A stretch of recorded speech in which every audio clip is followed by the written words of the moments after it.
राऊतसाहेब, कुणाल कामराला मद्रास उच्च न्यायालयानं अटकपूर्व जामीन मंजूर केला आहे. 7 एप्रिल पर्यंत त्याला अटकेपासून संरक्षण आहे. पण 31 तारखेला कुणाल कामरा मुंबई पोलिसांना चौकशीसाठी सामोरा जाणार आहे. हो, माझ्याशी कालच त्याचं माझं बोलणं झालं. अच्छा, म्हणजे तुमचा आणि त्याचा संपर्क नाही, आहे, नाही, संवाद आहे. मी त्याला म्हणालो की आपण कायद्याला सामोरं जायला पाहिजे. संपर्क तुका अतिरेकी आहे. कुणाल कामरा अतिरेकी, देशद्रोही.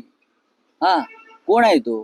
नाही नाही, तो पण अल नाही, कायद्याचा मेंबर आहे का? नाही नाही, तो अतिरेकी नाही. पण शिंदे गटाकडून असं वारंवार सांगितलं जातं बघा, की संजय राऊत आणि कुणाल कामरा यांचं एकूण मिलीभगत किंवा का असतं मिलीभगत? कन्सर्नने या सगळ्या गोष्टी होत्या. कुणाल कामरा हे या देशातले कलाकार आहे, एक कवी आहे, एक लेखक आहे. मुलाखत केली होती, पॉडकास्ट झालं होतं तुमचं, तुमच्या बरोबरचे त्यांचे फोटो आहेत.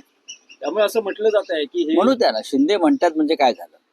शिंदेचे कोणाबरोबर फोटो आहेत ते आम्ही काढू का?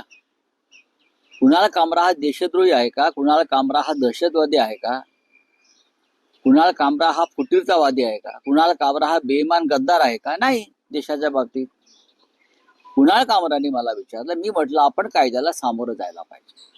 हा देश घटनेनुसार चालतो, संविधानानुसार चालतो आणि अभिव्यक्ती स्वातंत्र्याच्या लढाईमध्ये असे हल्ले शारीरिक आणि इतर हे आपल्याला सहन करावे लागतात. आम्ही सुद्धा सहन केलेले आहे.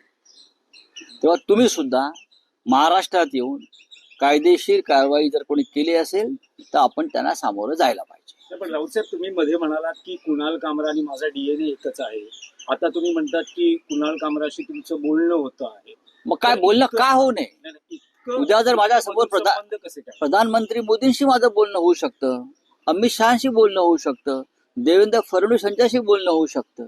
माणसानं भिंती उभ्या केलेल्या नाहीये त्या देशामध्ये आणि महाराष्ट्रामध्ये. कोणी कोणाशी बोलायचं नाही का? बोलायचं नाही?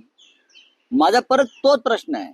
एकनाथ शिंदे यांच्या लोकांना कुणाल कामरा त्यांचा शत्रू वाटतोय म्हणून आम्ही त्यांच्याशी बोलायचं नाही का? आम्हालाही वाटतं नरेंद्र मोदी आणि अमित शहा या राज्याचे शत्रू आहेत, ते त्यांच्या पायाशी जाऊन बसतात ना. या महाराष्ट्राला असं वाटतंय अमित शहा आणि नरेंद्र मोदी या महाराष्ट्राचे शत्रू आहेत, पण एकनाथ शिंदे आणि त्यांचे लोक त्यांच्या पायाशी बसतात. आम्ही आमच्या भूमिका मांडत राहू. नाही, पण विधिमंडळात जो हक्कभंग ठराव सादर केला होता सुषमा अंधारे आणि कुणाल कामरा, तो आता प्रस्ताव मान्य केला गेलाय. म्हणजे करू द्या ना, काय आणि आता सुनावणी त्यावर होईल. अहो, पण त्याच्यावरती आमचं काय म्हणणं आहे का? त्यांचा अधिकार आहे आमदारांचा हक्कभंग आणण्याचा, त्याने आणला. आमचे लोक त्याला उत्तर देतील. कालच प्रताप सरनाईक यांनी देखील कुणाल कामरा याच्यावर आरोप केलेले आहेत. त्यांचं म्हणणं की उमर खालिद जो दिल्ली दंगलीचा मास्टर माइंड होता, तो आणि कुणाल कामरा हे एकत्र होते. त्याचमुळे नागपूर दंगलीमध्ये देखील कुणाल कामराचा हात. बघा, प्रताप सरनाईकांनी अभ्यास करावा असं मला वाटतं. त्यांचं परिवहन खातं आहे. परिवहन खात्याच्या संदर्भात खूप प्रश्न या महाराष्ट्रामध्ये आहेत. त्यांनी त्यावर बोला. उमर खालिद असेल, कुणाल कामरा असतील, वरुण ग्रोवर असेल, हे सगळे त्यांचं काम करत असतात. तुमच्यावर टीका केली म्हणून ते शत्रू देशाच्या एका राज्याचे ठरत नाही. तुम्हाला त्यांना उत्तर द्यायचा पूर्ण अधिकार आहे आणि तुम्ही त्या पद्धतीने देऊ शकता. तुम्ही त्यांच्यावर हल्ला केलाय, तुम्ही त्यांचं स्टुडिओ तोडलेला आहे, ही उत्तर देण्याची पद्धत नाही. तुम्ही म्हणजे बाळासाहेब ठाकरे नाही, लक्षात घ्या.